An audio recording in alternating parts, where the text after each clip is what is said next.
সম্পর্ক, সম্পর্কের আর এক নাম কিন্তু শান্তি। সম্পর্ক তৈরি হয় ভালোবাসা, ঝগড়াঝাঁটি, সুখ দুঃখ, অশান্তিতে পাশে থাকা, শান্তি অনুভব করা।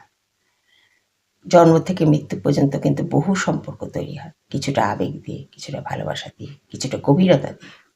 বাবা মায়ের সঙ্গে সম্পর্ক, তাতে গভীরতা অনেক বেশি, কিন্তু বাকি সম্পর্কগুলো যেমন আত্মীয় স্বজন, প্রতিবেশী, ভাই বোন, এত যে সম্পর্ক, সেই সম্পর্কের মধ্যে কিন্তু গভীরতা কম থাকে, ভাঙন থাকে বেশি।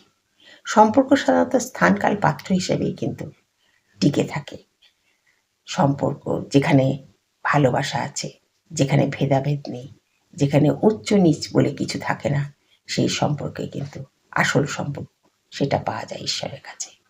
তাই যখন আমাদের খুব কষ্ট হয়, তখন আমরা ছুটে যাই তার দরবারে, গিয়ে তার কাছে গিয়ে আমরা সব নালিশ জানাই, আমাদের সুখ দুঃখের কথা বলি, আমাদের সম্পর্কের ছেদের কথা বলি।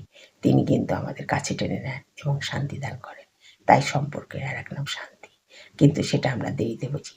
তাই ঈশ্বরের সাথে সম্পর্ক স্থাপন করুন, যেটা আপনার জীবনে অপার শান্তি ও আনন্দ